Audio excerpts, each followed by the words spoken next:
회장님, 저 시계문이요. 우리 엄마 열쇠랑 아주 똑같아요.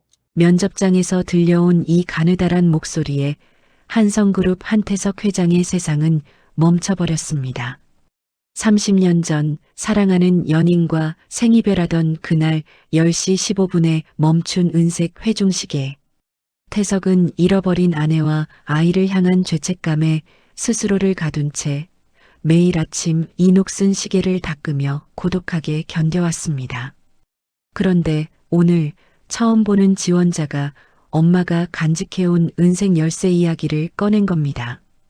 그 소중한 열쇠가 시계 뒷면에 꽂혀 태엽이 다시 감기는 순간 30년간 묻혀있던 추악한 진실이 터져나오며 태석의 인생은 거센 소용돌이에 휘말리게 됩니다. 그리고 그 어둠 속에는 탐욕을 지키기 위해 비열한 덫을 놓은 누군가가 숨어 있습니다. 사연 시작 전 구독과 좋아요를 눌러주시고 지금 어디서 이 이야기를 듣고 계시는지 댓글로 남겨주세요. 남겨주신 소중한 발자취를 따라 여러분이 계신 그곳에 행운과 평안이 가득 깃들기를 진심으로 바라겠습니다. 서울 한복판에 우뚝 솟은 한성그룹 본사 건물은 유리 벽면이 번쩍거려 눈이 부실 정도입니다. 그 높은 건물 꼭대기층에 자리한 회장 집무실 안은 밖의 소음이 하나도 들리지 않을 만큼 아주 고요합니다. 한성그룹의 주인인 한태석 회장은 책상 앞에 앉아 아주 낡은 은색 회중시계를 손바닥 위에 올려놓았습니다. 한태석 회장은 매일 아침 출근하자마자 제일 먼저 이 시계의 유리창을 부드러운 천으로 닦습니다. 시계 바늘은 벌써 30년째 10시 15분에 멈춰서서 꿈쩍도 하지 않습니다. 한태석 회장이 시계 유리를 문지르며 아주 낮은 목소리로 혼잣말을 했습니다. 수진아, 너와 헤어지던 그 시간이 벌써 30년 전이구나. 내 시간은 아직도 여기에 묶여 있는데 너는 지금 어디서 숨을 쉬고 있니? 한태석 회장은 시계를 쥔 손에 힘을 꽉 주었습니다. 너무 세게 쥐었는지 손가락 마디마디가 하얗게 변했습니다. 그때 집무실 문이 조심스럽게 열리고 비서실장이 들어와서 고개를 숙였습니다. 비서실장이 태블릿을 옆구리에 끼며 정중하게 말했습니다. 회장님, 오늘 오후에 예정된 신입사원 최종 면접 시간이 다 되었습니다. 이제 회의장으로 이동하셔야 합니다. 한태석 회장이 깊은 한숨을 내쉬며 시계를 책상 위에 올려두고 자리에서 일어났습니다. 한태석 회장은 옷매무새를 가다듬으며 비서실장에게 대답했습니다. 그래, 가야지. 올해는 좀 똑 부러진 친구들이 많이 올라왔나 모르겠네. 겉만 번지르르한 사람 말고 속이 꽉 찬 사람을 찾아야 할 텐데. 비서실장이 앞장서서 문을 열며 태석의 뒤를 따랐습니다. 면접장 안은 에어컨 바람소리만 들릴 정도로 긴장감이 팽팽하게 감돌고 있었습니다. 한태석 회장은 면접관석 한가운데 앉아서 서류 뭉치를 뒤적거리고 있었습니다. 여러 명의 지원자가 거쳐가고 드디어 마지막 차례가 되어 문이 열렸습니다. 수수한 감색 정장을 차려입은 정하은이 면접장 안으로 당당하게 걸어 들어왔습니다. 정하은이 면접관들을 향해 허리를 깊숙이 숙이며 인사했습니다. 반갑습니다. 한성그룹 신입사원 지원자 정하은입니다. 최선을 다해 면접에 임하겠습니다. 한태석 회장은 정하은의 목소리를 듣는 순간 들고 있던 서류를 떨어뜨릴 뻔했습니다. 정하은의 맑고 깊은 눈매가 누군가를 너무나도 닮았기 때문입니다. 한태석 회장은 눈을 가늘게 뜨고 정하은을 뚫어지게 바라보며 속으로 생각했습니다. 어떻게 저렇게 닮을 수가 있지? 눈매며 코끝까지 마치 젊은 시절 수진이를 보는 것 같구나. 다른 면접관들이 정하은에게 까다로운 질문을 던지기 시작했습니다. 한 면접관이 팔짱을 끼고 의자에 비스듬히 앉아 질문했습니다. 정하은 씨는 학벌도 평범하고 경력도 별로 없는데 우리 회사가 왜 그쪽을 뽑아야 한다고 생각합니까? 정하은이 조금도 당황하지 않고 미소를 지으며 대답했습니다. 저는 남들보다 화려한 배경은 없지만 대신 정직함과 성실함만큼은 누구에게도 뒤지지 않습니다. 저희 어머니께서 항상 말씀하셨습니다. 세상 모든 일은 진심이 닿아야 비로소 열리는 법이라고요. 한태석 회장은 정하은의 대답을 들으며 고개를 끄덕였습니다. 면접이 거의 끝날 무렵 정하은의 시선이 우연히 한태석 회장의 책상 위에 놓인 은색 회중시계에 멈췄습니다. 정하은은 갑자기 얼굴이 하얗게 질리더니 목소리를 바르르 떨며 말했습니다. 회장님, 실례가 안 된다면 저 시계 문양을 한 번만 더 봐도 되겠습니까? 한태석 회장이 의아한 표정으로 시계를 정하은 쪽으로 조금 밀어주며 물었습니다. 이 시계를 아는가? 아주 오래된 물건인데 왜 그렇게 놀라는 건지 궁금하군. 정하은은 시계에 새겨진 독특한 꽃 문양을 손가락으로 가리키며 작게 의조렸습니다. 저 문양, 저희 어머니가 평생 목걸이로 간직해온 은색 열쇠와 너무나도 똑같습니다. 어머니는 그 열쇠가 누군가와의 소중한 약속이라고 말씀하시며 한 번도 몸에서 떼신 적이 없거든요. 그 말이 떨어지는 순간 한태석 회장은 심장을 날카로운 칼로 찔린 듯한 충격을 받았습니다. 한태석 회장이 자리에서 벌떡 일어나며 정하은의 어깨를 붙잡을 듯 손을 뻗었습니다. 한태석 회장이 쉰 목소리로 급하게 물었습니다. 열쇠라고 했나? 은색 태엽 열쇠? 그 어머니 성함이 어떻게 되나? 지금 당장 말해보게. 정하은은 회장님의 갑작스러운 반응에 겁을 먹고 뒷걸음질을 쳤습니다. 정하은이 당황해서 고개를 숙이며 서둘러 대답했습니다. 죄송합니다, 회장님. 제가 괜한 소리를 한 것 같습니다. 면접에 방해가 되어 정말 죄송합니다. 저는 이만 물러가겠습니다. 정하은은 인사를 하는 둥 마는 둥 하고는 도망치듯 면접장을 빠져나갔습니다. 한태석 회장은 멍하니 서서 정하은이 나간 문을 바라보다가 비서실장을 향해 소리쳤습니다. 비서실장, 오늘 일정 전부 취소해. 당장 이 지원자 정하은의 인사 기록지 가져와. 빨리. 한태석 회장은 비서실장이 가져온 서류를 움켜쥐고 직접 차를 몰았습니다.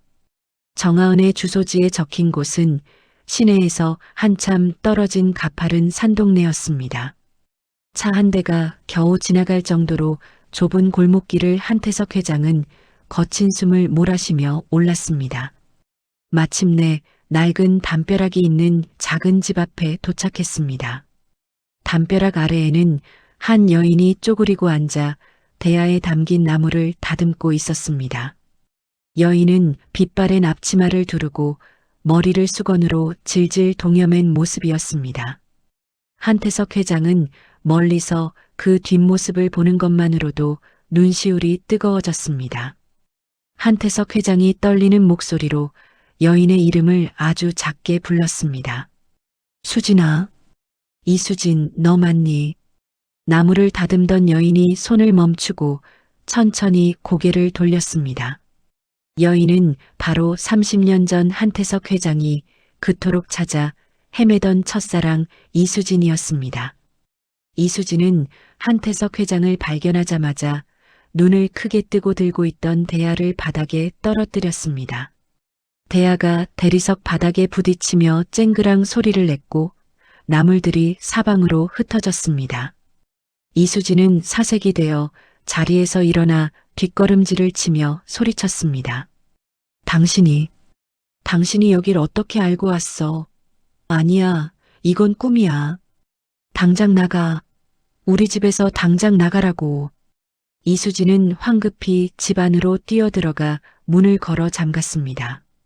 한태석 회장은 닫힌 대문 앞으로 달려가 문고리를 붙잡고 애원했습니다. 수진아, 제발 문 좀 열어봐. 내가 너를 얼마나 찾았는데. 우리 아이는 어떻게 된 거냐? 죽었다고 들었는데 저 하은이가 우리 딸 맞는 거지? 이수진은 방 안에서 장롱 깊숙이 숨겨둔 은색 태엽 열쇠를 꺼내 움켜쥐었습니다. 이수진은 눈물을 펑펑 쏟으며 창문 너머로 태석에게 외쳤습니다. 가, 제발 가란 말이야. 우리는 당신 같은 사람하고 엮일 팔자가 아니야. 우리 딸 건드리지 말고 그냥 가. 죽었다고 믿고 살았으면 끝까지 그렇게 살아야지. 왜 이제 와서 우리 인생을 망치려고 해? 이수진의 절규는 한태석 회장의 가슴을 갈기갈기 찢어 놓았습니다. 한태석 회장은 무릎을 꿇고 문가에 앉아 회중시계를 담벼락 위에 가만히 올려두었습니다. 한태석 회장이 쉰 목소리로 문 너머에 대고 말했습니다. 내가 미안하다, 수진아. 아버지가 나에게 너와 아이가 사고로 죽었다고 거짓말을 하셨어. 나는 30년 동안 그 거짓말 속에서 지옥처럼 살았단다. 이 시계를 두고 갈게. 네가 가진 그 열쇠로만 이 시계는 다시 움직일 수 있어.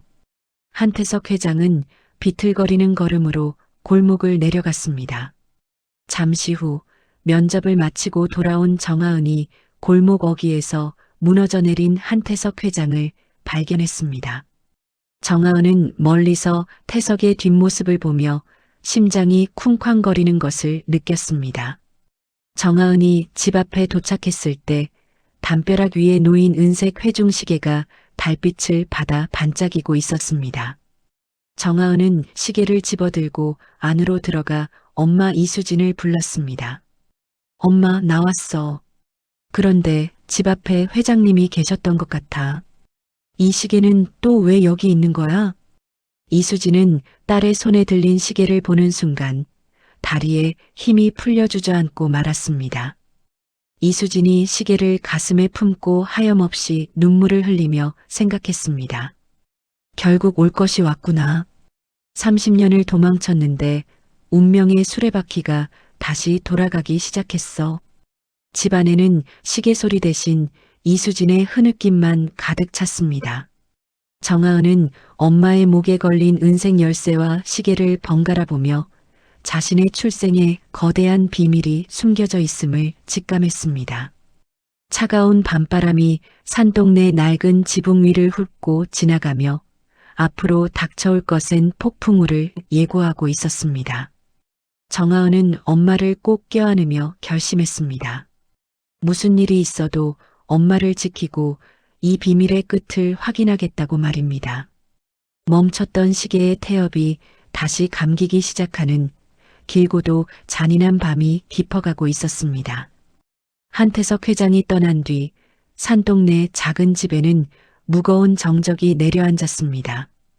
이수진은 방 안에서 정하은이 가져온 은색 회중시계를 책상 위에 올려두고 멍하니 바라보았습니다.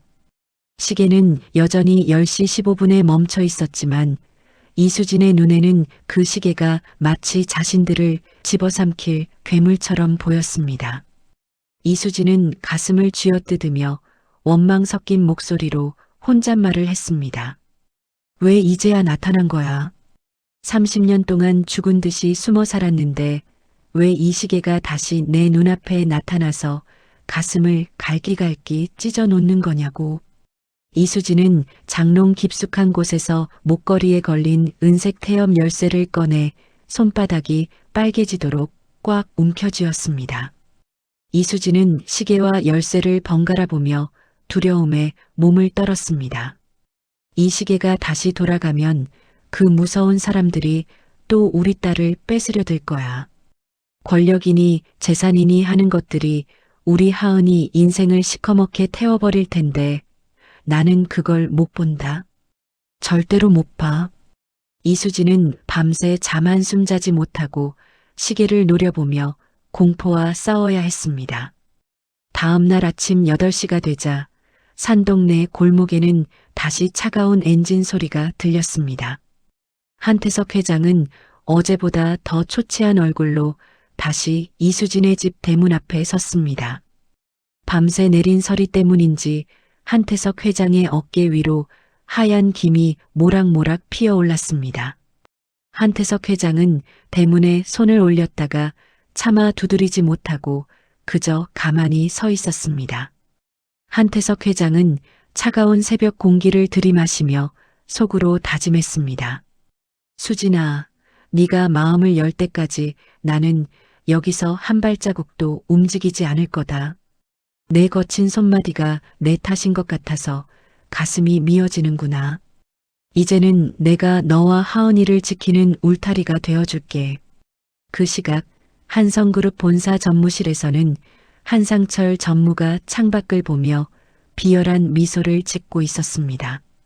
한상철 전무는 한태석 회장의 사촌 동생으로 태석이 후계자 없이 물러나기만을 손꼽아 기다리던 인물입니다. 한상철 전무가 비서실 직원을 불러 세워놓고 책상을 가볍게 두드리며 물었습니다. 회장이 요즘 자리를 자주 비운다지? 그 산동네에 누구를 보러 가는지 뒷조사 좀 해봤나? 비서실 직원이 허리를 숙이며 조심스럽게 대답했습니다. 네, 전무님. 신입사원 지원자 중에 정하은이라는 아이가 있는데 회장님이 그 아이 집을 찾아가고 있습니다. 과거 연인이었던 이수진이라는 여자와 함께 살고 있다고 합니다. 한상철 전무는 눈등을 파르르 떨며 의자에서 벌떡 일어났습니다. 한상철 전무가 주먹으로 책상을 쾅 내리치며 소리쳤습니다. 뭐라고?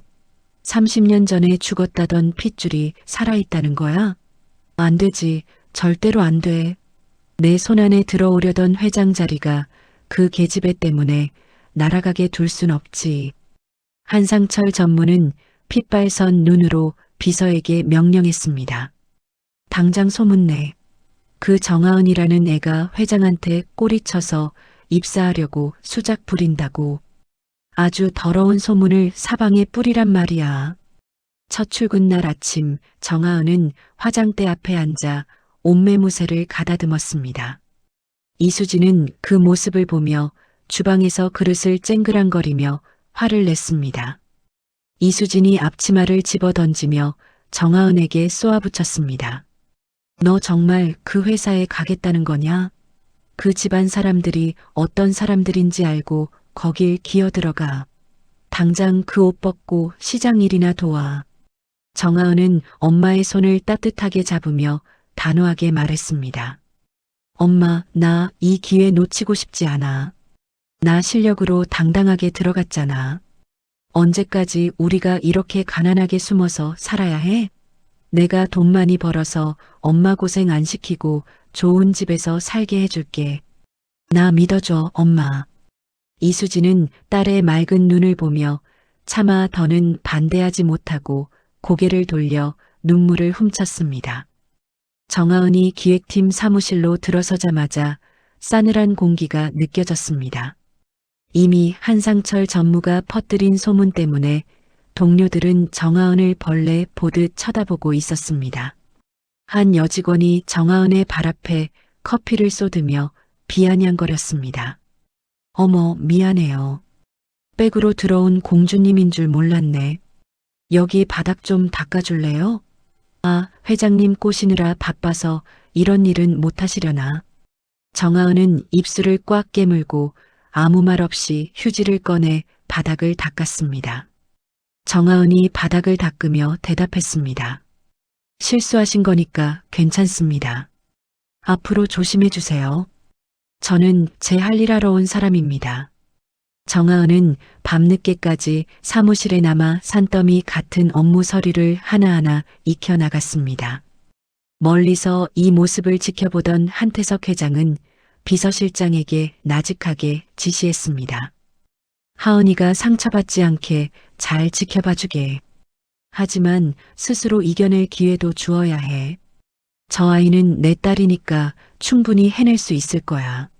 며칠 뒤 이수진은 마당을 쓸다가 대문 틈에 끼워진 편지 봉투 하나를 발견했습니다. 봉투 안에는 30년 전 한태석 회장의 아버지가 조작했던 사고 기록 원본이 들어 있었습니다. 편지에는 한태석 회장의 간절한 필체가 담겨 있었습니다. 수진아, 나도 몰랐어. 아버지가 우리를 갈라놓으려고 너희가 죽었다는 가짜 서류까지 만드셨더구나. 나 역시 30년 동안 아버지가 만든 거짓 지옥에서 살았어.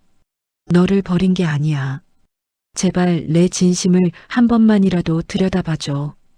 이수진은 편지를 읽으며 다리에 힘이 풀려 주저앉았습니다. 이수진은 편지를 가슴에 묻고 엉엉 울기 시작했습니다. 태석 씨, 당신도 속았던 거야? 우리는 둘 다 그 노인네 손바닥 위에서 놀아난 거였어? 이수진의 마음속에 견고하게 쌓여있던 원망의 벽이 조금씩 허물어지기 시작했습니다. 그때 한상철 전무는 또 다른 음모를 꾸미고 있었습니다. 한상철 전무는 미리 준비한 허위 합의서를 한태석 회장의 책상 위에 던지듯 올려두었습니다. 한상철 전무가 비릿한 웃음을 지으며 한태석 회장에게 말했습니다. 형님, 이거 좀 보세요. 그 이수진이라는 여자 30년 전에 형님 아버지한테 돈 10억 받고 떠나겠다는 각서 쓴 거 여기 있네요. 형님만 바보처럼 그 여자를 그리워한 겁니다. 한태석 회장은 조작된 합의서를 보며 잠시 얼굴이 굳어졌습니다. 하지만 이내 한태석 회장은 서류를 갈기갈기 찢어 쓰레기통에 던져버렸습니다. 한태석 회장이 한상철 전무를 매섭게 노려보며 호통을 쳤습니다.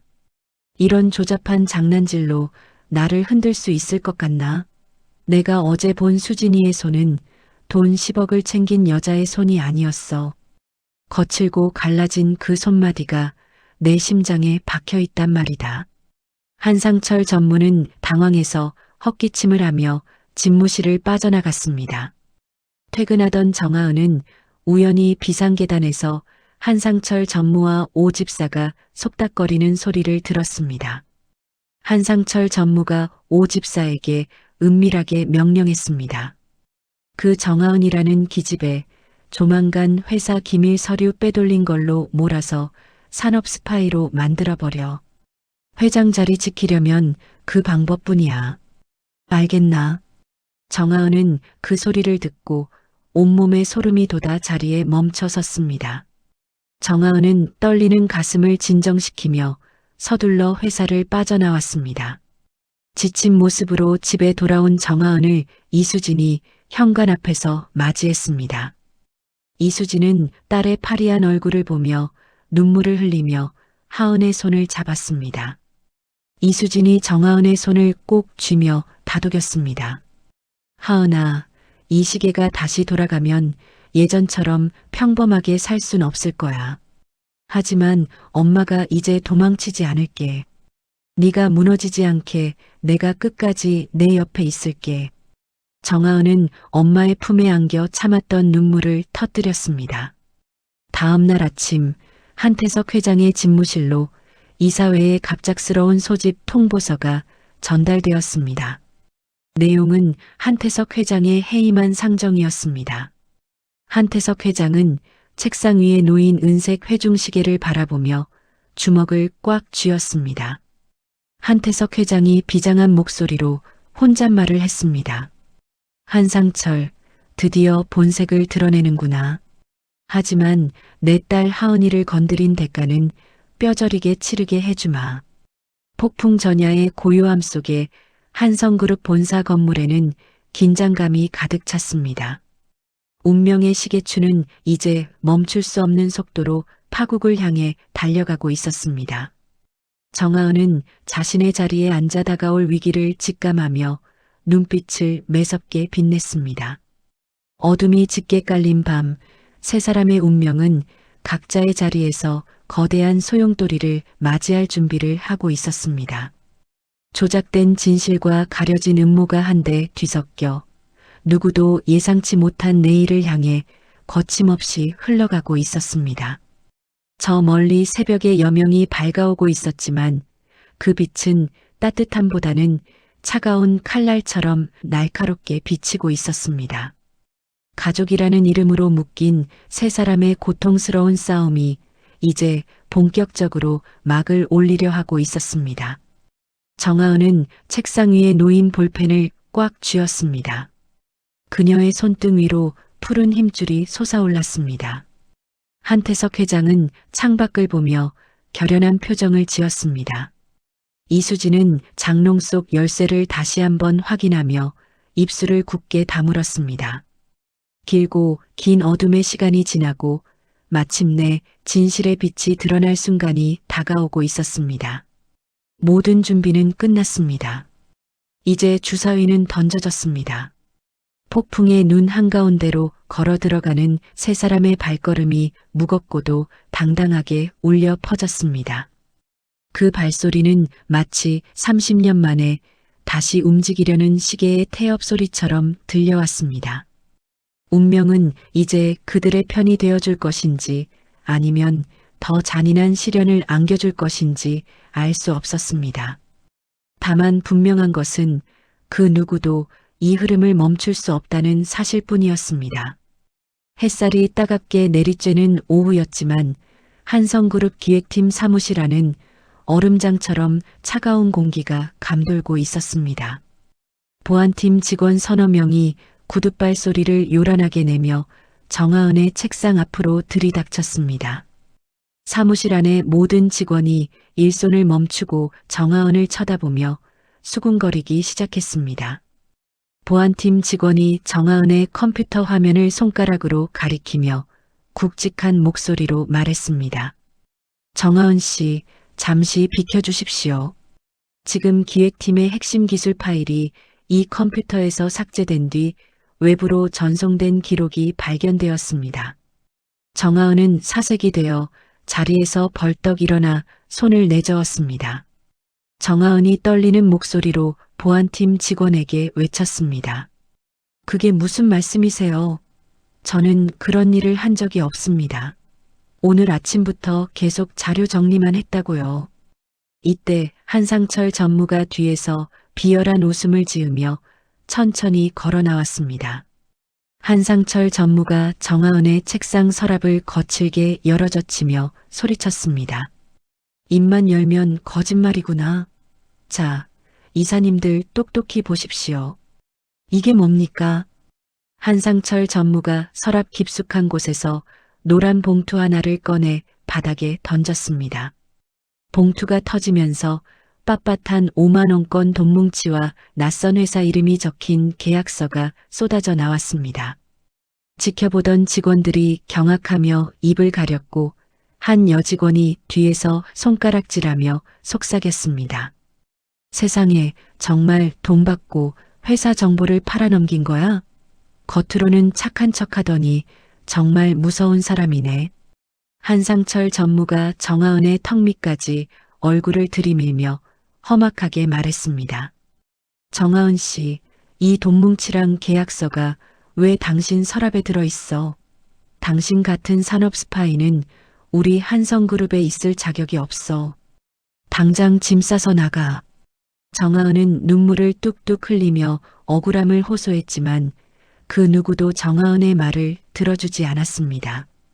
절망에 빠진 정하은이 짐을 챙겨 복도로 나오자 구석에서 누군가 정하은의 소매를 살짝 잡아당겼습니다. 백발이 성성한 노신사가 정하은을 벽 쪽으로 이끌었습니다. 그는 선대 회장 시절부터 집안일을 돌봐온 노집사 최 씨였습니다. 최 씨가 주변을 살피더니 정하은의 손에 낡은 일기장과 녹음기를 쥐어주었습니다. 최 씨가 쉰 목소리로 정하은의 귀에 대고 조그맣게 말했습니다. 하은 아가씨, 제가 죽기 전에 이 업보를 다 털어버려야겠습니다. 여기 들어있는 것들이 30년 전부터 한상철 전무가 저지른 악행의 증거입니다. 정하은이 눈물을 닦으며 최 씨를 바라보고 물었습니다. 할아버지, 이게 다 뭔가요? 한상철 전무가 우리 엄마한테 무슨 짓을 했나요? 최 씨가 떨리는 손으로 정하은의 어깨를 토닥이며 대답했습니다. 그놈이 선대 회장님을 부추겨서 수진 씨를 강제로 쫓아냈습니다. 죽지도 않은 아이가 죽었다고 거짓말을 한 것도 다 그놈 머리에서 나온 거예요. 여기 녹취록에 모든 정황이 담겨 있으니 회장님을 구해야 합니다. 정하은은 일기장을 가슴에 꼭 품었습니다. 정하은은 한상철 전무가 아버지인 한태석 회장까지 해임하려 한다는 소식을 듣고 주먹을 꽉 쥐었습니다. 정하은은 자신이 아버지의 앞길을 막는 짐이 될까봐 사직서를 써야 할지 고민하며 복도에 주저앉아 울었습니다. 그 시각 산동네 낡은 집에서 텔레비전을 보던 이수진은 깜짝 놀라들고 있던 컵을 떨어뜨렸습니다. 텔레비전 뉴스 속보에서 딸 정하은이 산업 스파이 혐의로 조사를 받고 있다는 소식이 흘러나오고 있었습니다. 이수진은 화면 속에서 고개를 숙이고 끌려가는 딸의 모습을 보며 가슴이 무너져 내렸습니다. 이수진이 머리를 감싸쥐며 방바닥을 뒹굴며 울부짖었습니다. 내 침묵이 결국 우리 딸을 또 죽이는구나. 30년 전에도 도망치기만 했는데 이번에도 도망치면 우리 하은이는 영원히 범죄자로 살아야 해. 이수진은 갑자기 정신을 차린 듯 자리에서 벌떡 일어났습니다. 이수진은 장롱 깊숙이 넣어두었던 은색 태엽 열쇠를 꺼내 목에 걸었습니다. 이수진이 눈물을 닦으며 거울 속의 자신을 보고 단호하게 말했습니다. 수진아, 이제 그만 숨어라. 엄마가 가서 우리 딸 결백을 밝혀야지. 이 도둑놈들아, 내 딸은 내가 지킨다. 이수진은 앞치마를 벗어 던지고 미친 듯이 언덕길을 뛰어내려갔습니다. 지나가는 사람들과 부딪히면서도 이수진은 멈추지 않고 한성그룹 본사를 향해 달렸습니다. 본사 대회의실안은 숨막히는 긴장감이 감돌고 있었습니다. 한태석 회장은 회의 탁자 끝에 앉아 묵묵히 한상철 전무를 바라보고 있었습니다. 한상철 전무는 회심의 미소를 지으며 이사들 앞에서 서류를 흔들어 보였습니다. 한상철 전무가 의기양양한 목소리로 이사들에게 소리쳤습니다. 회장님의 친딸이라 주장하는 여자가 우리 회사의 심장 같은 기밀을 팔아넘겼습니다. 이런 사람을 곁에 둔 회장님도 책임을 지고 물러나야 합니다. 자, 이사님들 표결합시다. 이사들이 웅성거리며 서로 눈치를 보았습니다. 한태석 회장은 아무 말도 하지 않고 책상 위에 은색 회중시계만 어루만졌습니다. 한태석 회장의 침묵을 포기로 오해한 한상철 전무가 다시 한번 재촉했습니다. 회장님, 이제 그만하시죠. 이미 증거가 차고 넘치는데 무슨 말씀을 더 하시겠습니까? 어서 사퇴서에 도장이나 찍으시지 그래요. 회의실 밖에서 정하은은 사직서를 품에 넣은 채 문고리를 잡고 망설이고 있었습니다. 정하은이 속으로 생각했습니다. 내가 물러나면 아버지는 지킬 수 있겠지. 나 하나만 없어지면 되는 거야. 그때였습니다. 회의실 입구에서 요란한 소동이 벌어졌습니다.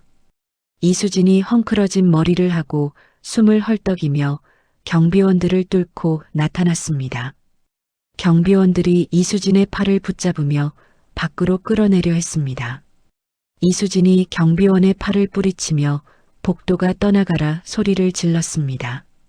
이거나, 내 딸이 저 안에 있어. 내가 증인이야. 한상철 이 도둑놈아, 당장 나와. 이수진은 회의실 문을 발로 차서 활짝 열어젖혔습니다. 모든 이사가 놀라 자리에서 일어났고 한상철 전무는 얼굴이 흑빛이 되었습니다. 이수진은 회의실 한복판으로 성큼성큼 걸어가 한태석 회장 앞에 섰습니다. 이수진이 목에 걸고 있던 은색 태엽 열쇠를 뽑아 회의 탁자 위에 쾅 소리가 나게 던졌습니다. 이수진이 한상철 전무를 삿대질하며 울분에 찬 목소리로 외쳤습니다. 한상철, 네가 30년 전에 우리를 어떻게 떼어놓았는지 내가 다 말할 거야. 내 딸 하은이를 스파이로 몰아? 이 천벌을 받을 놈아. 한상철 전무가 당황해서 뒷걸음질을 치며 경비원들에게 고함을 질렀습니다. 저 미친 여자 당장 안 끌어내고 뭐해? 여기가 어디라고 감히 들어와서 행패야. 경비원들이 다시 이수진을 붙잡으려 하자 한태석 회장이 자리에서 일어나 손을 번쩍 들었습니다. 한태석 회장이 낮고 묵직한 목소리로 엄중하게 말했습니다. 모두 멈춰. 이 여자는 내가 초대한 귀한 손님이다. 누구든 손끝 하나라도 대면 내 손에 죽을 줄 알아. 한태석 회장은 바닥에 떨어진 은색 열쇠를 천천히 주워들었습니다. 그 열쇠를 보는 순간 한태석 회장의 눈에 맺혀 있던 눈물이 뺨을 타고 흘러내렸습니다. 한태석 회장이 열쇠를 쥔 손을 부르르 떨며 한상철 전무를 매섭게 노려보았습니다. 한상철, 네가 30년 동안 우리 가족에게 저지른 죄를 오늘 여기서 다 청산해 주마. 이 시계가 움직이는 순간 내 모든 거짓말은 끝이 날 거야. 한상철 전무는 얼굴이 하얗게 질려 사시나무 떨듯 몸을 떨기 시작했습니다.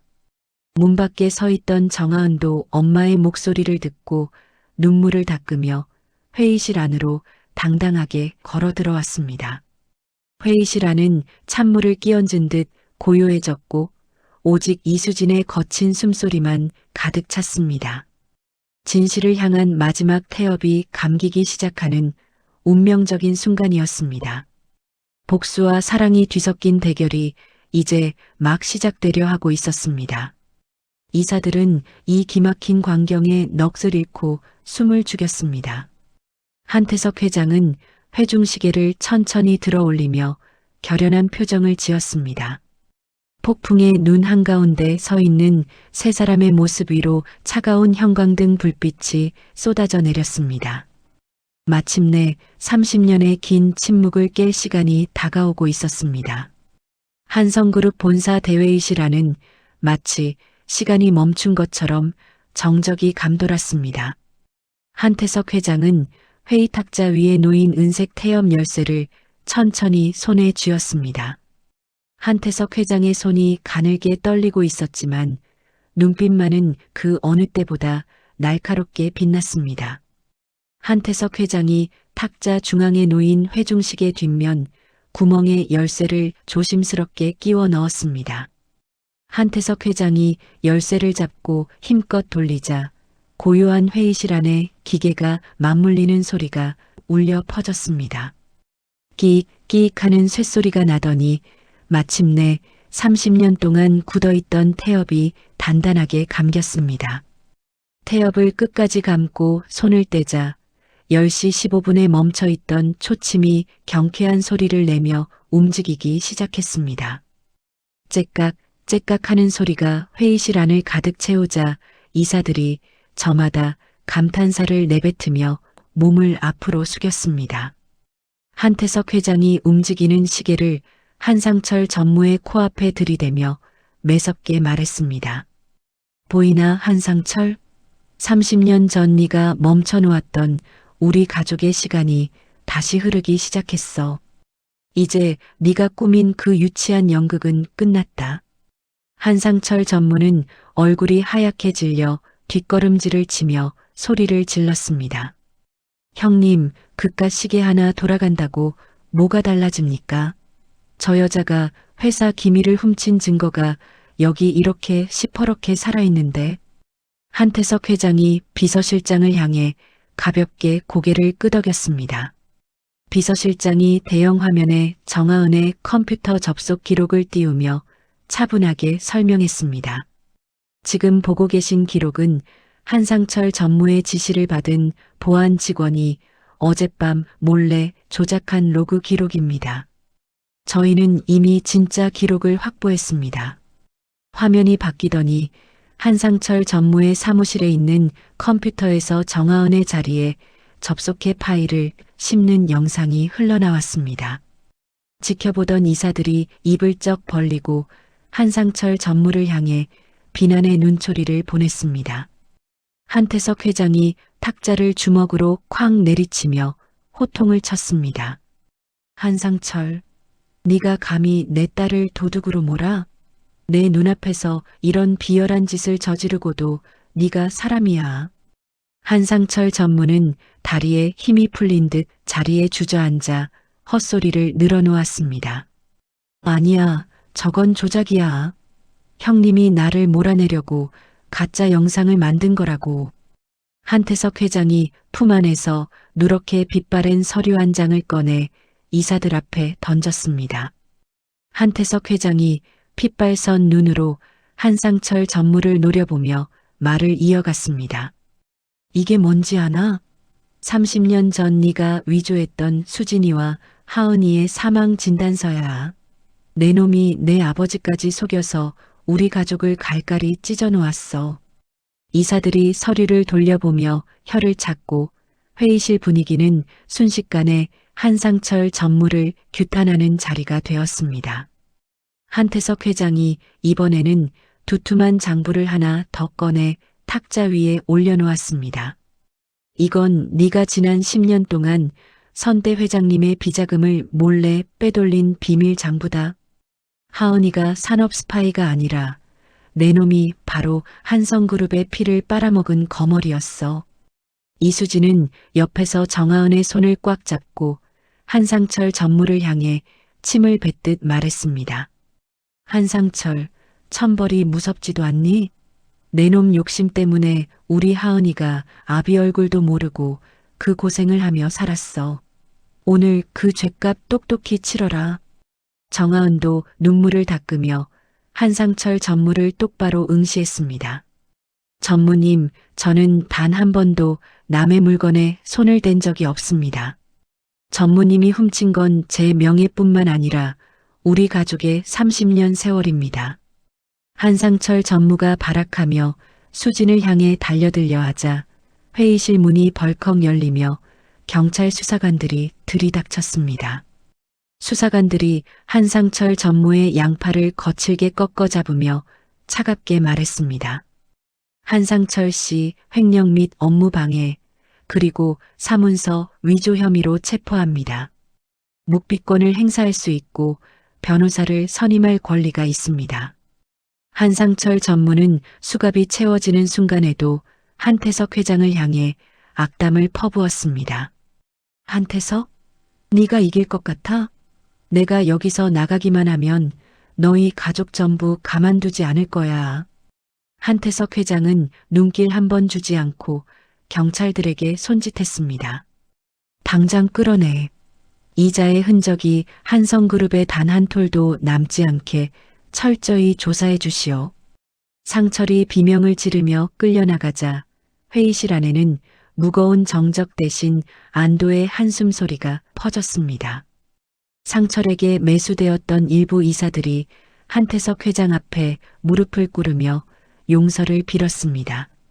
한 이사가 머리를 조아리며 비굴한 목소리로 말했습니다. 회장님, 저희가 잠시 눈이 멀었습니다. 한상철 전무의 협박에 못 이겨 그랬으니 한 번만 기회를 주십시오. 한태석 회장이 차가운 시선으로 그들을 내려다보며 대답했습니다. 기회는 스스로 만드는 법이요. 오늘부로 당신들의 거취는 이사회 결정을 따를 것이니 지금 당장 나가보시오. 이사들이 썰물처럼 빠져나가자 넓은 회의실에는 한태석 회장과 이수진 그리고 정하은 세 사람만 남았습니다. 한태석 회장이 정하은에게 다가가 딸의 거친 손등을 어루만지며 눈물을 글썽였습니다. 하은아, 고생 많았다. 이 아비가 미안하다. 너를 지키기는커녕 이런 더러운 싸움터에 너를 밀어넣었구나. 정하은이 한태석 회장의 손을 겹쳐 잡으며 환하게 웃어 보였습니다. 아니에요, 아버지. 아버지가 제 결백을 믿어주셨잖아요. 그거면 충분해요. 한태석 회장은 수진과 하은을 데리고 본사 내부에 마련된 조용한 영빈관으로 이동했습니다. 한태석 회장이 30년 전 수진과 함께 찍었던 낡은 흑백 사진을 탁자 위에 올려놓았습니다. 사진 속 어린 태석과 수지는 세상을 다 얻은 듯 행복한 미소를 짓고 있었습니다. 이수진이 사진을 손으로 쓸어내리며 나직하게 말했습니다. 태석 씨, 우리 정말 멀리 돌아왔네. 이 사진 속 우리는 이렇게 젊은데 지금은 머리에 서리가 내려앉았어. 한태석 회장이 수진의 어깨를 감싸 안으며 다정한 목소리로 대답했습니다. 수진아, 이제 원망 같은 건 다 잊자. 우리 하은이가 저렇게 예쁘게 잘 자라주지 않았니? 이제부터 내가 너희 두 사람 손가락 끝 하나 다치지 않게 지켜줄게. 한태석 회장은 비서실장을 불러 영빈관 주변에 전문 경호팀을 배치하라고 엄중히 명령했습니다. 상철의 잔당들이 무슨 짓을 할지 모른다. 파리 한 마리도 얼씬거리지 못하게 철저히 감시하게. 비서실장이 허리를 숙여 인사하며 밖으로 나갔습니다. 본사 직원들은 복도에서 마주치는 정하은을 향해 연신 고개를 숙이며 정중하게 인사했습니다. 어제까지만 해도 산업 스파이라며 수군거리던 직원들의 눈에는 이제 경외심이 가득했습니다. 한태석 회장은 수진과 하은을 데리고 자신이 미리 준비해둔 안전한 별장으로 향하기 위해 본사를 나섰습니다. 검은 승용차들이 줄지어 본사 정문을 빠져나가는 모습은 마치 왕족의 행차처럼 위엄이 있었습니다. 한태석 회장은 차 안에서 하은의 손을 꼭 잡고 창밖을 내다보았습니다. 그날 밤 태석은 별장 거실 소파에 앉아 곤히 잠든 수진과 하은의 얼굴을 한참이나 바라보았습니다. 태석의 눈가에는 안도의 눈물이 맺혔고 입가에는 30년 만에 처음으로 진정한 평화의 미소가 번졌습니다. 태석이 잠꼬대를 하는 하은의 이불을 여며주며 낮은 목소리로 약속했습니다. 다시는 너희를 잃지 않겠다. 내 목숨을 걸고 너희의 웃음을 지켜주마. 별장 밖 숲속에서는 부엉이 소리가 들려왔고 밤하늘의 달빛은 세 사람의 새로운 시작을 축복하듯 은은하게 쏟아졌습니다. 30년의 긴 침묵을 깨고 다시 흐르기 시작한 시계 소리는 이제 슬픈 이별의 노래가 아닌 행복한 가족의 서곡이 되어 밤을 채우고 있었습니다. 가족이라는 이름으로 묶인 세 사람의 첫걸음은 그렇게 따뜻하고도 단단하게 시작되었습니다. 태석은 책상 위에 놓인 회중시계의 째깍거리는 소리를 들으며 깊은 잠에 빠져들었습니다. 내일 아침이면 오늘보다 더 밝은 해가 떠오를 것이라는 확신이 태석의 가슴을 벅차게 만들었습니다. 가장 어두웠던 터널을 지나 마침내 빛의 세계로 들어온 가족의 밤은 평화롭게 깊어만 갔습니다.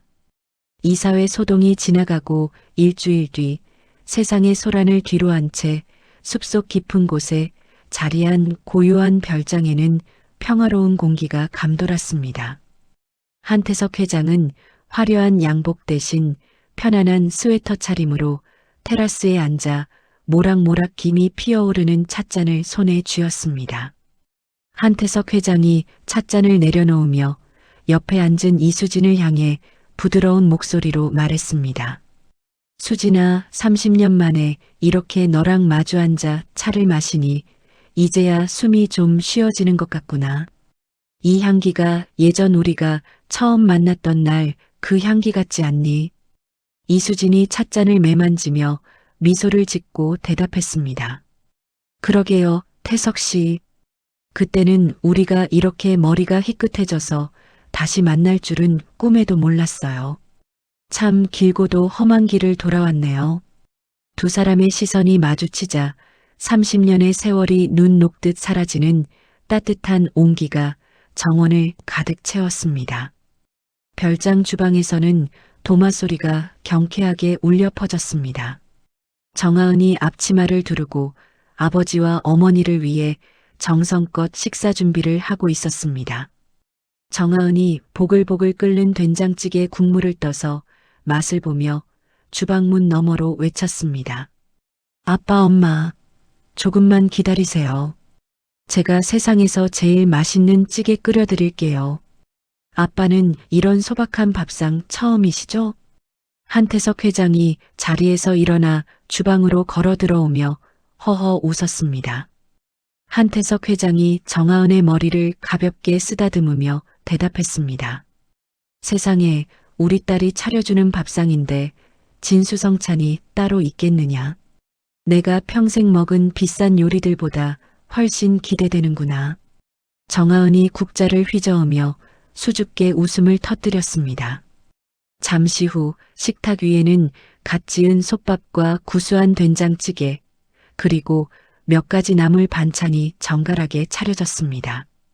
한태석 회장이 찌개 국물을 한 입 떠먹고는 눈시울을 붉히며 말했습니다. 하은아, 정말 맛있다. 속이 다 시원해지는 맛이야. 30년 동안 막혀있던 가슴이 뻥 뚫리는 기분이로구나. 이수진이 한태석 회장의 밥그릇에 생선살을 발라 올려주며 대답했습니다. 태석 씨, 천천히 들어요. 우리 딸 솜씨가 제법이죠? 고생하며 키웠는데 이렇게 아빠 밥까지 챙겨주는 걸 보니 다 컸나 싶네요. 세 사람은 밥그릇을 비우며 그동안 못다한 이야기꽃을 피웠고 별장 안은 끊이지 않는 웃음소리로 가득 찼습니다. 별장 휴가를 마치고 전략기획팀장으로 정식 복귀한 정하은은 사무실에 들어서자마자 직원들의 뜨거운 박수를 받았습니다. 직원들이 입구부터 줄지어 서서 정하은을 환영하며 꽃다발을 건넸습니다. 한 여직원이 정하은에게 허리를 숙이며 진심으로 말했습니다. 팀장님, 복귀를 축하드려요. 지난번에 팀장님이 기획하신 사업이 이번에 대박이 났대요. 경쟁사 제품들을 제치고 판매 1위를 기록했다는 소식 들으셨어요? 정하은이 꽃다발을 품에 안으며 밝은 미소로 대답했습니다. 정말인가요? 모두가 밤낮으로 고생해 주신 덕분이에요. 제 노력이 결실을 보았다니 정말 기쁘네요. 앞으로 더 열심히 해봐요, 우리. 한성그룹 본사 전광판에는 정하은이 추진한 신규 사업의 실적 그래프가 가파르게 상승 곡선을 그리고 있었습니다. 한성그룹의 주가는 분여의 재회와 경영 정상화 소식에 힘입어 사상 최고치를 경신하며 시장의 뜨거운 관심을 받았습니다. 어느 햇살 좋은 오후 한태석 회장은 별장 정원에서 흙을 만지며 모종을 심고 있었습니다. 옆에서 정하은이 물조리개를 들고 아버지를 돕고 있었습니다. 한태석 회장이 삽질을 멈추고 이마에 땀을 닦으며 정하은에게 말했습니다. 하은아, 여기에 라일락을 심어두면 내년 봄에는 향기가 참 좋겠지? 너랑 이렇게 꽃을 심는 날이 올 줄이야. 아빠는 지금 이 순간이 꿈만 같구나. 정하은이 꽃나무 주위에 물을 뿌리며 대답했습니다. 아빠, 저도요. 흙냄새 맡으니까 마음이 참 편해져요. 내년 봄에는 우리 셋이 이 꽃그늘 아래서 꼭 소풍 와요. 저만치 테라스 의자에 앉아 그 모습을 지켜보던 이수진은 손수건으로 눈물을 훔쳤습니다. 이수진이 혼잣말로 중얼거리며 환희에 젖었습니다. 30년 상처가 이렇게 씻겨나가는구나. 우리 태석 씨랑 하은이가 저렇게 웃는 걸 보니 이제 죽어도 여한이 없어. 오후 늦게 세 사람은 편안한 옷차림으로 인근 재래시장을 찾았습니다. 한태석 회장은 수행원 한 명 없이 수수한 점퍼 차림으로 직접 장바구니를 들었습니다. 시장 상인들이 세 사람의 앞을 지나가며 걸음을 멈추고 말을 건넸습니다. 한 생선 가게 할머니가 손자수를 놓으며 한태석 회장과 정하은을 번갈아 보고 말했습니다.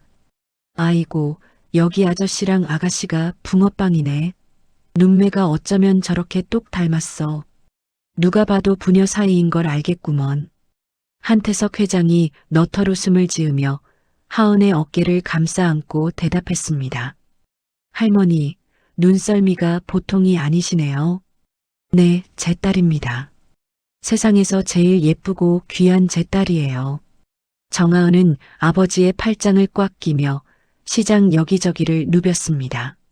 정하은이 떡볶이 가게 앞에서 발을 멈추고 한태석 회장을 보며 말했습니다. 아빠, 우리 시장 떡볶이 하나만 먹고 가요. 저 어릴 때 이거 먹는 게 소원이었거든요. 한태석 회장이 지갑을 꺼내며 흔쾌히 대답했습니다. 그래, 하은이가 먹고 싶다면 이 시장에 있는 거 다 사줄 수도 있지. 이리 와서 앉거라. 세 사람은 좁은 의자에 옹기종기 모여 앉아 매콤한 떡볶이를 나눠 먹으며 남들처럼 평범한 일상의 행복을 만끽했습니다. 그날 밤 별장 거실에는 은은한 조명이 켜졌고 한태석 회장은 구석에 놓인 그랜드 피아노 앞에 앉았습니다. 한태석 회장은 건반 위에 손을 올리고 잠시 생각에 잠기더니 부드러운 선율을 연주하기 시작했습니다. 거실 소파에 앉아있던 이수진은 눈을 감고 태석이 연주하는 곡조에 귀를 기울였습니다. 한태석 회장이 연주를 멈추고 수진을 바라보며 말했습니다. 수진아, 이 노래 기억나니? 30년 전에 내가 너한테 꼭 들려주고 싶다고 했던 그 곡이야. 이제야 약속을 지키네. 이수진이 태석의 곁으로 다가가 그의 손을 잡으며 대답했습니다. 기억하죠. 태석 씨 손은 여전히 따뜻하네요. 낭만적인 연주에 정말 고마워요. 한태석 회장은 양복 주머니에서 아주 낡았지만 반짝이는 은색 반지 하나를 꺼냈습니다. 한태석 회장이 수진의 손가락에 반지를 끼워주며 진지한 목소리로 말했습니다. 30년 전에 사두고 주지 못했던 반지야. 수진아, 늦었지만 다시는 너를 놓지 않을게. 나랑 남은 인생 함께 해주겠니? 이수진은 눈물을 흘리며 고개를 끄덕였고 두 사람은 서로를 깊이 끌어안았습니다. 정하은은 거실 문 뒤에서 부모님의 모습을 지켜보며 조용히 미소 지었습니다. 한태석 회장이 정하은을 발견하고 손짓하며 불렀습니다. 하은아, 이리 와보거라. 너한테도 줄 선물이 있단다. 한태석 회장은 가문의 문양이 새겨진 작은 보석함을 하은에게 건넸습니다. 한태석 회장이 하은의 손을 잡으며 무게감 있게 말했습니다. 이건 우리 한성가 여인들이 대대로 물려받는 펜던트란다. 이제 넌 누가 뭐래도 우리 가문의 당당한 리더이자 내 유일한 후계자다. 정하은이 펜던트를 소중하게 받아들며 결연하게 대답했습니다. 감사합니다, 아버지. 핏줄이라는 이름이 부끄럽지 않게 제가 아버지가 일구신 것들 잘 지켜나갈게요. 그룹 내에서 하은을 무시하던 보수적인 이사진들도 이제는 그녀의 실력과 태석의 확고한 신뢰 앞에 고개를 숙였습니다. 하은은 자신의 방 테라스로 나가 밤하늘의 별을 바라보았습니다. 정하은이 시원한 밤바람을 맞으며 조그맣게 은조렸습니다. 엄마 아빠가 저렇게 웃는 걸 보니 정말 행복하다. 이제 우리 앞에 밝은 내일만 있었으면 좋겠어. 거실 안쪽에서는 부모님의 정겨운 대화 소리가 끊임없이 들려오고 있었습니다. 벽난로의 장작이 타닥타닥 타오르며 훈훈한 기운을 내뿜고 있었고 가족의 결속은 그 어느 때보다 단단해졌습니다. 정하은은 책상 위에 놓인 회중시계가 째깍거리는 소리를 자장가 삼아 침대에 몸을 뉘었습니다. 내일은 오늘보다 더 빛나고 따뜻한 하루가 될 것이라는 확신이 그녀의 가슴을 벅차오르게 했습니다. 30년의 긴 어둠을 지나 마침내 찾은 가족의 평화는 별장의 고요한 밤을 축복처럼 감싸안고 있었습니다. 세 사람의 얼굴에는 똑같은 행복의 미소가 번지며 깊은 밤이 평온하게 흘러갔습니다. 꿈결 같았던 별장 식구들의 휴가는 눈 깜짝할 사이에 지나갔습니다. 정하은은 전략기획팀장의 자리로 돌아와서 평소 꿈꿨던 일을 시작했습니다. 어려운 이웃을 돕기 위한 복지재단을 세우는 일이었습니다. 정하은은 재단 서류를 꼼꼼하게 살피며 사무실 의자에 앉아 미소를 지었습니다. 정하은이 서류 더미를 책상 옆으로 밀어놓으며 혼잣말로 중얼거렸습니다. 이제 시작이야. 나처럼 가난 때문에 가족과 떨어지는 사람이 없는 세상을 만들고 싶어. 엄마랑 아빠가 주신 기회 꼭 보람 있게 쓰고 말 거야. 하지만 평화는 오래가지 않았습니다. 감옥에 갇힌 한상철 전무의 신복이었던 오 집사가 어둠 속에서 칼을 갈고 있었기 때문입니다. 오 집사는 하은이 가난했던 시절에 알던 사람들을 돈으로 매수했습니다. 그러고는 정하은이 재단 기금을 이용해서 비자금을 숨기려 한다는 가짜 서류를 만들었습니다. 오 집사가 어두운 방 안에서 컴퓨터 화면을 보며 비열하게 웃었습니다. 정하은, 네가 감히 우리 전무님을 감옥에 보내고 혼자 잘 살 줄 알았어? 이제 네가 공들여 만든 재단이 내 목을 조르는 밧줄이 될 거다. 오 집사는 이 조작된 서류들을 익명으로 신문사와 방송국에 모조리 뿌렸습니다. 다음 날 아침 8시 한성그룹 회장실 안에는 무거운 긴장감이 감돌았습니다. 한태석 회장은 신문 일면에 대문짝만하게 실린 기사를 보고 눈을 질끈 감았습니다. 신문에는 정하은이 가짜 지인들을 내세워 거액의 돈을 세탁했다는 자극적인 제목이 박혀 있었습니다. 한태석 회장이 신문을 바닥에 내동댕이 치며 소리쳤습니다. 이게 대체 누구 짓이야? 감히 내 딸의 이름을 이렇게 더럽히다니. 당장 비서실장 불러서 조사 시작해. 옆에서 그 광경을 보던 이수진은 충격에 휩싸여 가슴을 움켜쥐었습니다. 이수진은 30년 전처럼 딸이 다시 사람들의 손가락질을 받게 되었다는 사실에 몸을 떨었습니다. 이수진이 눈물을 흘리며 한태석 회장의 팔을 붙잡고 외쳤습니다. 태석아, 우리 하은이 어떡해.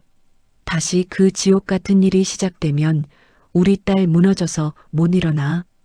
제발 어떻게 좀 해봐. 한태석 회장이 이수진의 어깨를 감싸 안으며 다독였습니다. 수진아, 걱정 마라. 내가 이번에는 절대로 가만히 있지 않을 거야. 누가 꾸민 짓인지 끝까지 밝혀내서 대가를 치르게 하겠어. 그 시각 한성그룹 본사 로비는 아수라장이었습니다. 뉴스에 속은 시민들이 피켓을 들고 모여들어 정하은의 퇴진을 요구하며 고함을 질렀습니다. 정하은은 차가운 시선을 받으며 엘리베이터에서 내려 사무실로 향했습니다. 복도에서 마주친 이사들이 정하은을 향해 싸늘하게 쏘아붙였습니다. 한 이사가 정하은의 앞길을 막아서며 혀를 찼습니다.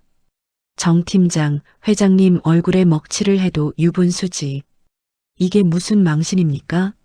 당장 재단이고 뭐고 다 내려놓고 나가세요.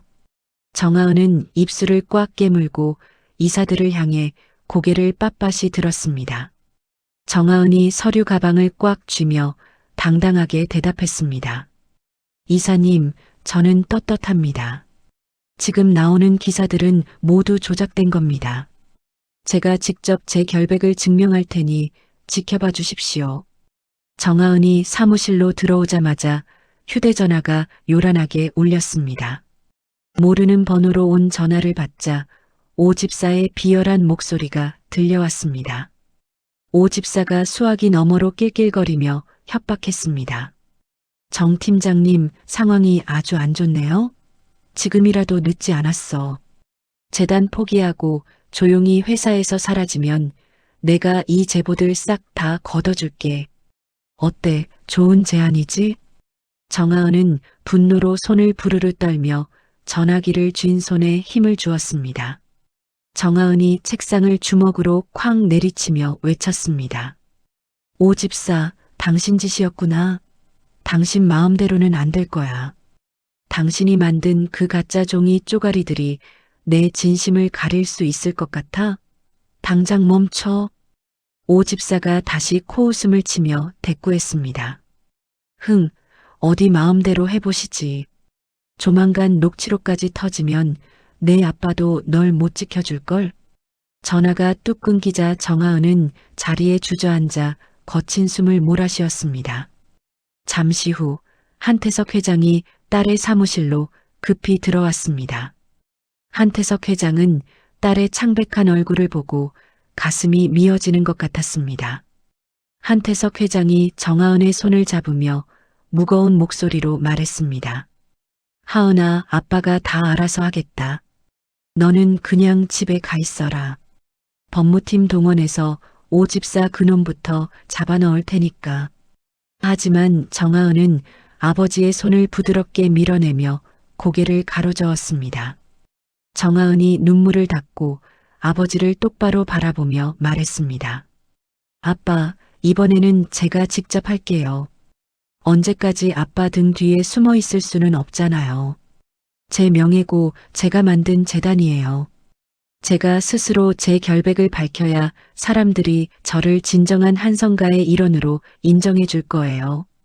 한태석 회장은 딸의 단호한 눈빛을 보고 잠시 말을 잃었습니다. 한태석 회장이 대견하면서도 안타까운 표정으로 물었습니다. 하은아, 정말 혼자서 할 수 있겠느냐? 저놈들이 얼마나 악질인지 너도 알지 않니? 정하은이 희미하게 웃으며 아버지를 안심시켰습니다. 네, 아빠. 저 예전에 힘없는 정하은 아니에요. 아빠 딸이잖아요. 저를 믿어주세요. 정하은은 곧장 고아원 시절부터 단짝이었던 진우에게 연락했습니다. 진우는 오 집사가 매수하려고 했던 지인 중 한 명이었습니다. 정하은이 진우를 조용한 카페로 불러 그의 손을 꼭 잡았습니다. 정하은이 간절한 눈빛으로 진우에게 물었습니다. 진우야, 사실대로 말해줘. 오 집사가 너한테 뭐라고 했니? 네가 도와주지 않으면 나 정말 무너질지도 몰라. 진우가 고개를 푹 숙이고 손가락을 꼼지락거리다가 대답했습니다. 미안해, 하은아. 오 집사가 우리 집 빚을 갚아주겠다고 했어. 네가 돈 세탁을 했다고 거짓말만 해주면 평생 먹고 살 돈을 준다고 했거든. 하지만 나 너 배신 못해. 내가 증인이 될게. 진우는 오 집사가 자신을 협박했던 녹음 파일과 돈을 주기로 했던 계약서 사본을 하은에게 건넸습니다. 정하은은 그 자료들을 챙겨 비서실장에게 건네며 기자회견을 준비하라고 지시했습니다.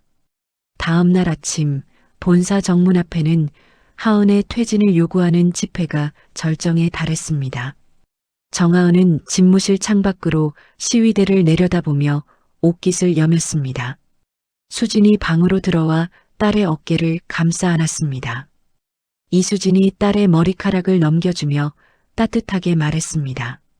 하은아, 엄마는 네가 자랑스럽다. 30년 전 엄마는 겁쟁이라서 도망쳤지만 너는 당당하게 맞서는구나. 엄마가 회견장 입구에서 기다릴게. 힘내거라. 정하은은 엄마의 격려에 힘을 얻어 복도로 나섰습니다. 기자회견장 안에는 수많은 기자가 몰려들어 카메라 불빛을 번쩍거리고 있었습니다. 한태석 회장은 회견장 맨 뒷자리에 앉아 딸의 뒷모습을 지켜보았습니다. 정하은이 단상 위에 올라가 마이크 앞에 섰습니다. 수많은 카메라 렌즈가 하은을 향해 총구처럼 겨누어지고 있었습니다. 정하은은 깊은 숨을 내쉬며 준비해온 서류 뭉치를 탁자 위에 올려놓았습니다. 정하은이 기자들을 향해 강단 있는 목소리로 첫마디를 뗐습니다. 안녕하십니까? 한성그룹 전략기획팀장 정하은입니다. 오늘 저는 저를 둘러싼 비열한 음모의 실체를 밝히기 위해 이 자리에 섰습니다. 기자회견장 안은 찬물을 끼얹은 듯 조용해졌습니다. 정하은은 떨리는 손을 감추고 대형 화면을 향해 손짓했습니다. 화면에는 오 집사가 진우를 매수하고 협박하는 정황이 담긴 영상과 녹취록이 흐르기 시작했습니다. 정하은의 눈동자는 복수심이 아닌 진실을 향한 의지로 활활 타오르고 있었습니다. 가족을 지키고 자신의 명예를 되찾기 위한 하은의 위대한 반격이 시작되는 순간이었습니다. 폭풍우가 몰아치기 직전의 고요함처럼 장내에는 팽팽한 긴장감이 가득 찼습니다. 정하은은 다시 한번 마이크를 꽉 잡고 이사들과 기자들을 향해 당당하게 고개를 들었습니다. 그녀의 어깨 너머로 한태석 회장의 든든한 시선이 머물렀고 입구에서는 수진이 두 손을 모으고 기도하고 있었습니다. 가장 어두운 밤을 지나 빛을 향해 걸어나가는 하은의 목소리가 회견장을 힘차게 울렸습니다. 카메라 불빛이 사방에서 번쩍거리며 정하은의 얼굴을 하얗게 비추었습니다. 기자회견장 안은 웅성거리는 소리로 가득 찼지만 정하은이 마이크 앞에 서자 순식간에 찬물을 끼얹은 듯 조용해졌습니다. 정하은은 앞에 놓인 가짜 차용증과 조작된 입금 내역서를 손으로 가리키며 단호하게 입을 열었습니다. 정하은이 서류 뭉치를 기자석 쪽으로 내던지듯 내려놓으며 외쳤습니다. 여러분, 지금 제 앞에 놓인 이 종이들은 모두 저를 매장하기 위해 조작된 가짜입니다. 이 차용증에 찍힌 제 도장은 이미 3년 전에 분실 신고를 했던 가짜 도장입니다. 정하은이 대형 화면을 가리키자 비서실장이 준비한 증거 영상이 흘러나왔습니다. 화면 속에는 오 집사가 어두운 식당에서 신문사 기자에게 돈 봉투를 건네며 은밀하게 제보를 부탁하는 모습이 선명하게 찍혀 있었습니다. 기자들이 경악하며 앞다투어 사진을 찍기 시작했습니다. 정하은이 목소리를 한층 높여 당당하게 말을 이어갔습니다. 오 집사는 제가 가난했던 시절의 친구들을 협박하고 매수했습니다. 여기 제 친구 진우가 직접 증언하기 위해 이 자리에 나왔습니다.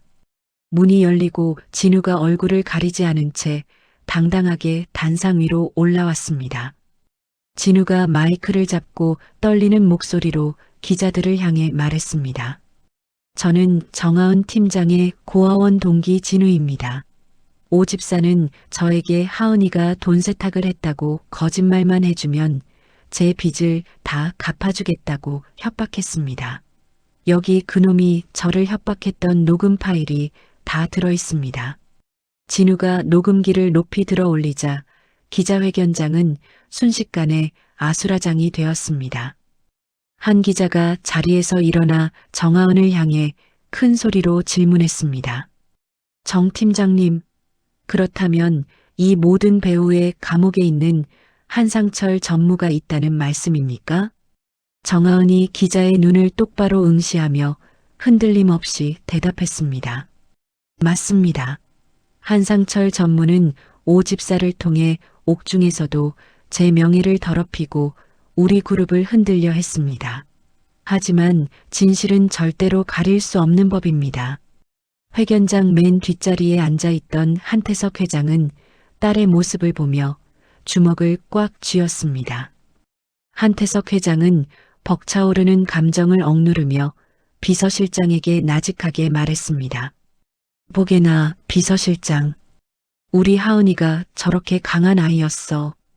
이제 내가 굳이 나서지 않아도 우리 딸이 이 세상을 당당하게 헤쳐나갈 수 있겠어. 비서실장이 한태석 회장 옆에서 고개를 숙이며 대답했습니다. 정말 대단하십니다, 회장님. 팀장님의 용기가 한성그룹을 진정으로 살리고 있습니다. 이때 회견장 뒷문이 벌컥 열리며 경찰 수사관들이 들이닥쳤습니다. 기자들 틈에 숨어서 상황을 지켜보던 오 집사가 사색이 되어 도망치려 했습니다. 하지만 이미 입구를 막고 서 있던 경찰들이 오 집사의 양팔을 거칠게 꺾어 잡았습니다.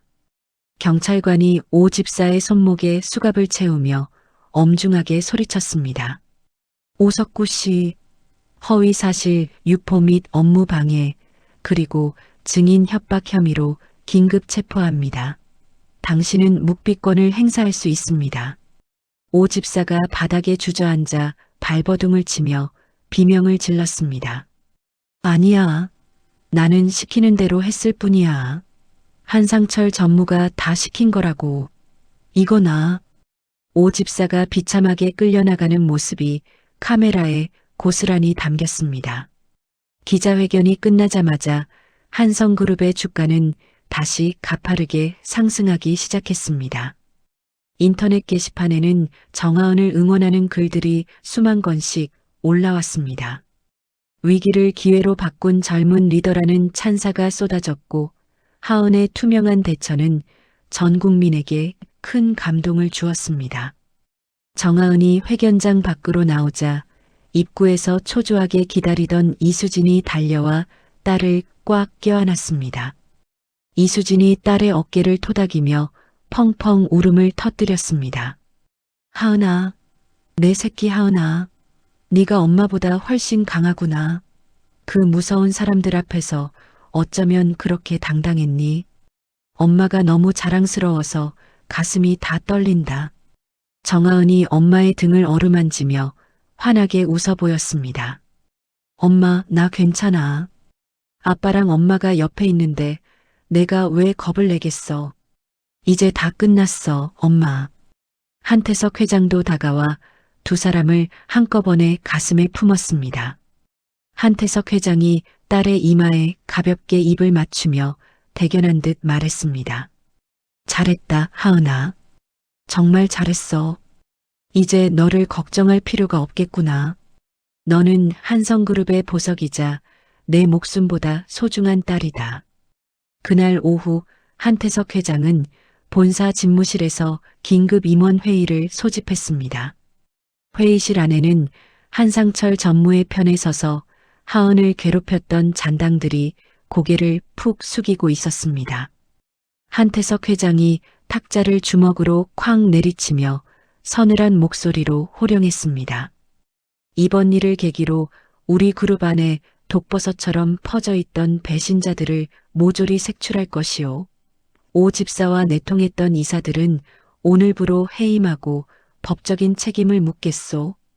벌벌 떨던 한 이사가 한태석 회장의 발치를 붙잡으며 비굴하게 빌었습니다. 회장님, 한 번만 용서해 주십시오.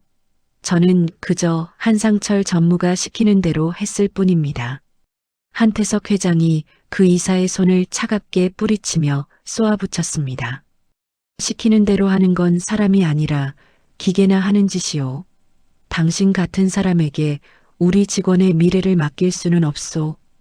당장 나가시오. 한태석 회장의 단호한 태도에 회의실 안은 숙연해졌습니다. 정하은은 회의실 한 구석에서 아버지가 가문의 기강을 바로잡는 모습을 묵묵히 지켜보았습니다. 정하은을 산업 스파이라며 수군거리던 동료 직원들도 이제는 그녀의 실력과 인품을 인정하며 고개를 숙였습니다.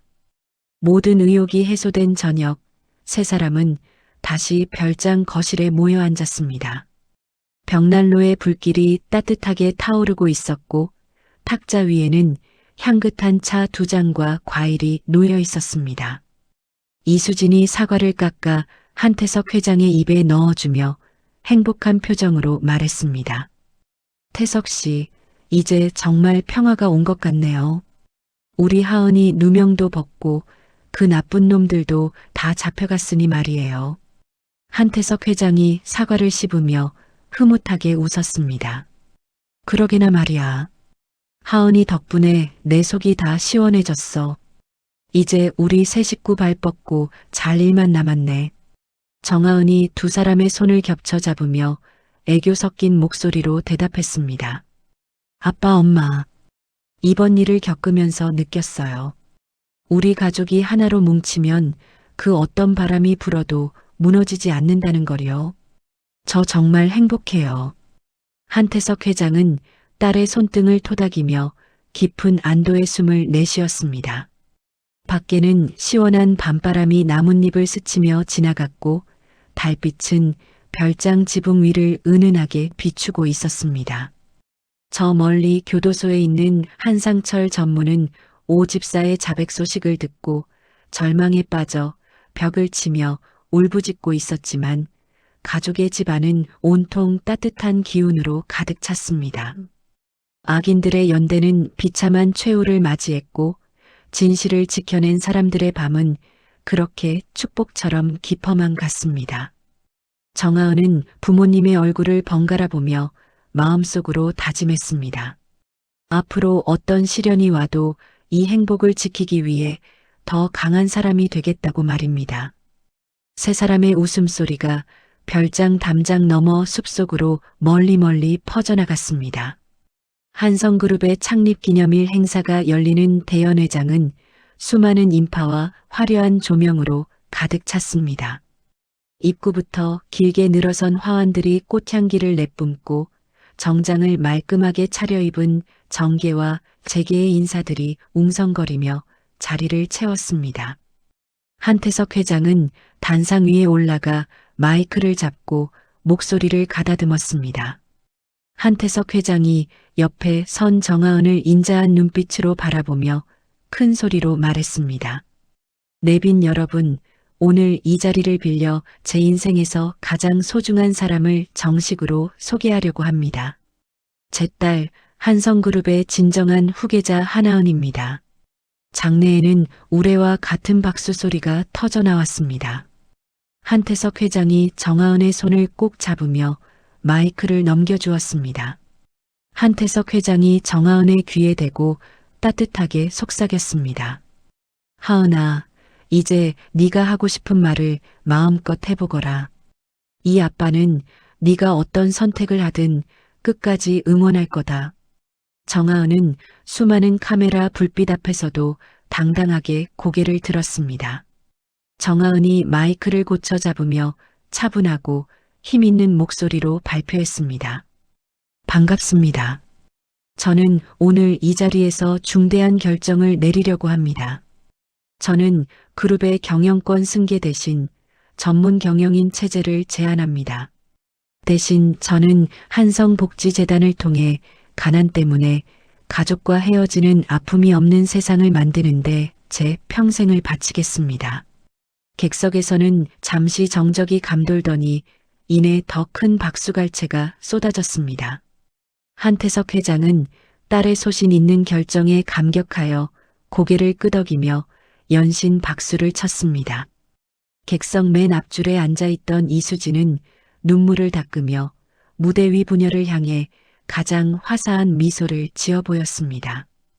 행사가 끝난 뒤 세 사람은 화려한 연회장을 빠져나와 낡은 승용차 한 대에 몸을 실었습니다.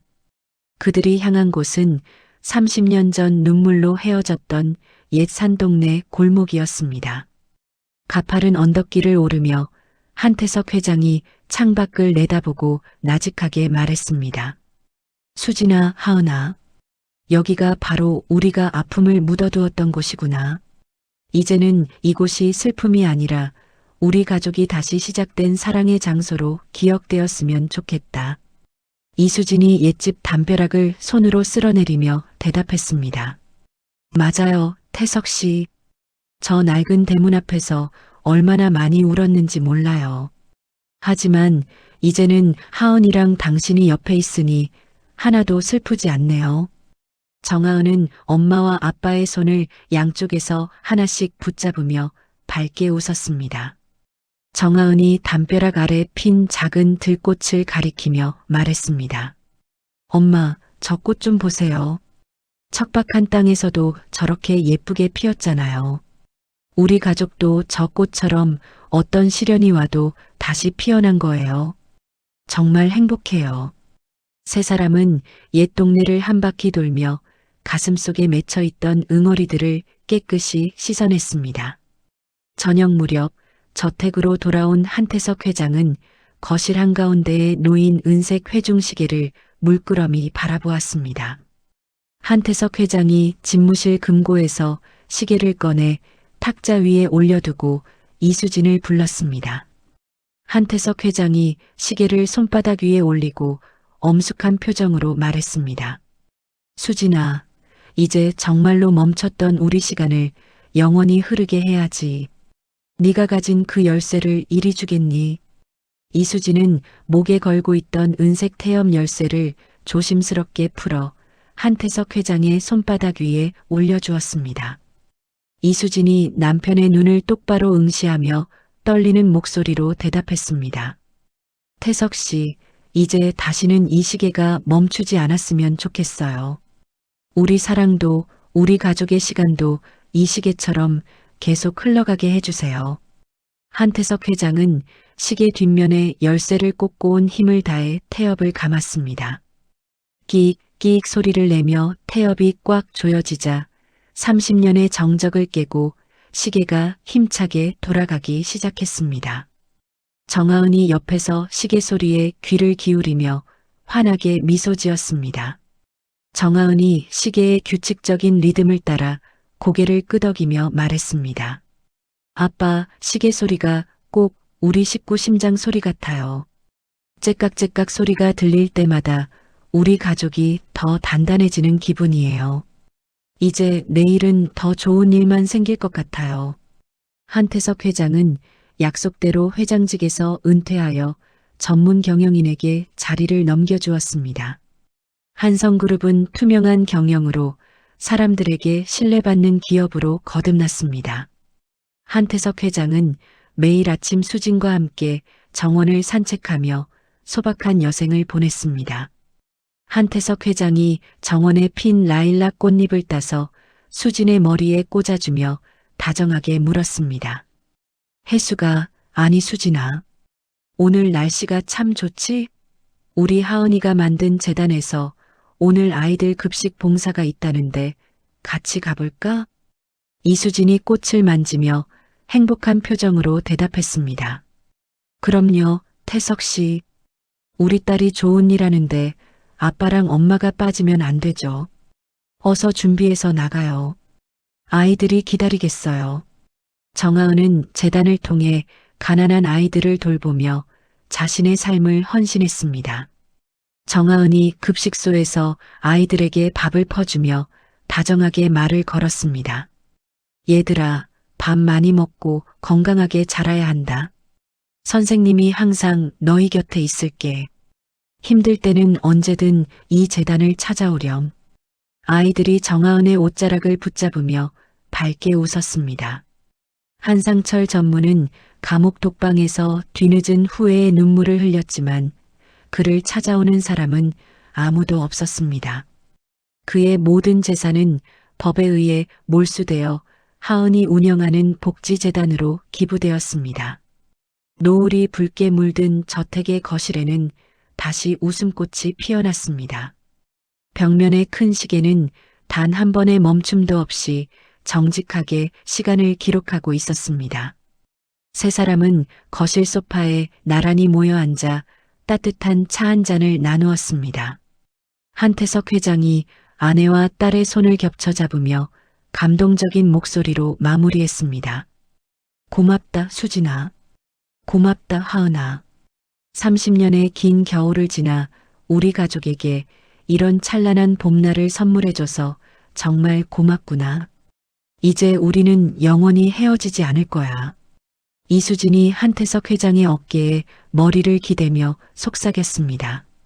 태석 씨, 우리 사랑이 이겼어요. 이제 걱정 없이 행복하게만 살아요.